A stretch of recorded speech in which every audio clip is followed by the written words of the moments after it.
आकाशवाणी मध्य प्रदेश से प्रस्तुत हैं प्रादेशिक समाचार।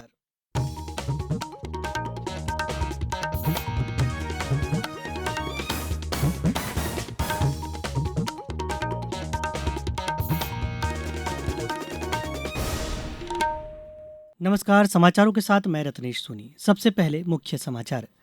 केंद्रीय मंत्रिमंडल ने 23,731 करोड़ रुपए की गोबर धन योजना को मंजूरी दी। 1.5 लाख लोगों को मिलेगा रोजगार। मुख्यमंत्री मोहन यादव दिल्ली में आयोजित 7वें अंतर्राष्ट्रीय नवीकरणीय ऊर्जा सम्मेलन में हुए शामिल। कहा, नवीकरणीय ऊर्जा क्षेत्र में मध्य प्रदेश देश का अग्रणी राज्य। भोपाल में ब्रिक्स सांस्कृतिक महोत्सव की शुरुआत। सदस्य देशों के कलाकार कर रहे समृद्ध सांस्कृतिक विरासत की प्रस्तुति। और प्रदेश में कल से शुरू होगा मुख्यमंत्री जन विश्वास अभियान। शिविरों के जरिए हर शुक्रवार समस्याओं का मौके पर ही होगा निराकरण। अब समाचार विस्तार से। केंद्रीय मंत्रिमंडल ने आज 23,731 करोड़ रुपए के कुल परिव्यय के साथ राष्ट्रीय चक्रीय जैव ऊर्जा योजना गोबर धन को मंजूरी दे दी। सूचना और प्रसारण मंत्री अश्विनी वैष्णव ने आज नई दिल्ली में कहा कि इससे 1.5 लाख रोजगार सृजित होंगे। गोबर धन योजना भारत की स्वच्छ ऊर्जा यात्रा में एक महत्वपूर्ण पड़ाव है। योजना के अंतर्गत देश के प्रचुर कृषि अवशेष, पशु गोबर, गन्ना अवशिष्ट, नगर पालिका जैविक अपशिष्ट और अन्य जैव संसाधनों को स्वच्छ ईंधन, जैविक खाद में परिवर्तित कर ग्रामीण आय और राष्ट्रीय आर्थिक मूल्य में वृद्धि का लक्ष्य है।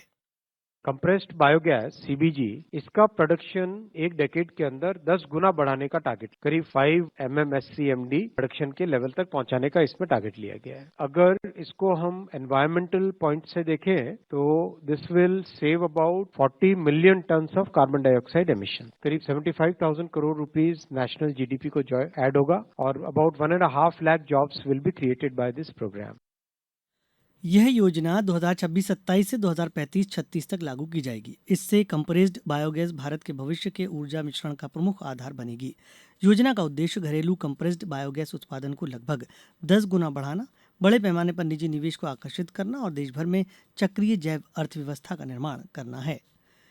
केंद्रीय नवीन और नवीकरणीय ऊर्जा मंत्री प्रहलाद जोशी ने आज कहा कि प्रधानमंत्री सूर्य घर मुफ्त बिजली योजना से 50 लाख से अधिक परिवार लाभान्वित हुए हैं। नई दिल्ली में CII अंतर्राष्ट्रीय ऊर्जा सम्मेलन और प्रदर्शनी को संबोधित करते हुए उन्होंने बताया कि वर्तमान में 19 लाख परिवारों का बिजली का बिल शून्य हो गया है। श्री जोशी ने कहा कि इस योजना के अंतर्गत 12 लाख से अधिक परिवारों ने अतिरिक्त बिजली बेचकर 421 करोड़ रुपए कमाए हैं। सम्मेलन में मुख्यमंत्री डॉक्टर मोहन यादव ने भी सहभागिता की। इस अवसर पर मध्यप्रदेश के हरित ऊर्जा विजन, स्वच्छ ऊर्जा क्षेत्र में प्रदेश की उल्लेखनीय प्रगति एवं भविष्य की ऊर्जा रणनीति का प्रभावी प्रस्तुतिकरण किया गया। सम्मेलन को संबोधित करते हुए मुख्यमंत्री ने कहा कि पिछले 12 वर्षों में मध्य प्रदेश की नवीकरणीय ऊर्जा क्षमता में उल्लेखनीय वृद्धि हुई है। लगभग 100 करोड़ की बचत वर्तमान की बाकी ऊर्जा की तुलना में मेट्रो कंपनी को भी अगर हो रही है, जहां एक तरफ मध्य प्रदेश बीते 12 वर्षों के हमारे अपने प्रयासों की तरफ अगर देखता है तो 2014 में कुल 438 मेगावाट नवकरणीय ऊर्जा हमारे पास थी, जो आज बढ़कर के 11,000 मेगावाट से ज्यादा आगे बढ़ गई है।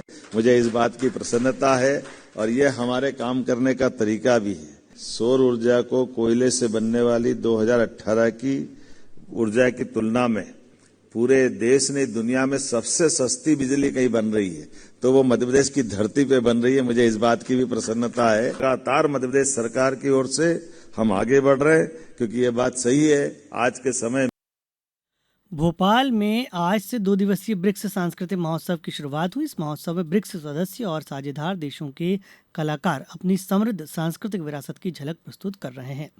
महोत्सव के पहले दिन बेलारूस, ब्राजील, इंडोनेशिया, रूस, संयुक्त अरब अमीरात और मेजबान भारत की सांस्कृतिक प्रस्तुतियां होंगी। कार्यक्रम की शुरुआत बेलारूस के लोकगीत और लोक नृत्य से हो रही है। इसके बाद ब्राजील की पारंपरिक कैपोएरा, इंडोनेशिया की पुष्पांजलि और रोरो जोग्रांग नृत्य प्रस्तुति, रूस का ब्लेलियाका लोक संगीत, संयुक्त अरब अमीरात के कलाकार सैफ अली की संगीतमय प्रस्तुति तथा अंत में भारत की ओर से राजस्थान के घूमर, चरी, कालबेलिया और भवई लोक नृत्य प्रस्तुत किए जाएंगे। यह महोत्सव ब्रिक्स देशों के बीच सांस्कृतिक संवाद, आपसी सहयोग और लोगों के बीच संबंधों को और मजबूत करने की दिशा में एक महत्वपूर्ण पहल है। समाचारों वक्त एक छोटे से विराम का। ये समाचार आप आकाशवाणी मध्य प्रदेश से सुन रहे हैं। ये समाचार बुलेटिन YouTube पर Madhya Pradesh news All India Radio channel पर और फेसबुक साथ ही एक्स प्लेटफॉर्म पर AIR न्यूज भोपाल पेज पर सुने जा सकते हैं। इसके अलावा आप हमारी वेबसाइट newsonair.gov.in पर अथवा न्यूज ऑन AIR ऐप पर भी समाचार सुन सकते हैं। समाचारों में एक बार फिर आपका स्वागत है। दूरदर्शन के प्रादेशिक समाचार एकांश भोपाल द्वारा बुंदेली बोली में समाचार बुलेटिन का आज शुभारंभ कार्यक्रम आयोजित किया गया। आयोजन में मुख्य अतिथि दूरदर्शन दिल्ली के महानिदेशक ममता वर्मा और विशिष्ट अतिथि अतिरिक्त महानिदेशक ऋतु शुक्ला शामिल हुई। आपको बता दें कि बुंदेली बोली में बुलेटिन प्रतिदिन दोपहर 12 बजे दूरदर्शन मध्य प्रदेश पर प्रसारित होगा। प्रदेश में कल से जन विश्वास अभियान का शुभारंभ होगा। शासन और प्रशासन ने अभियान को सफल बनाने के लिए पूरी तैयारी कर ली है।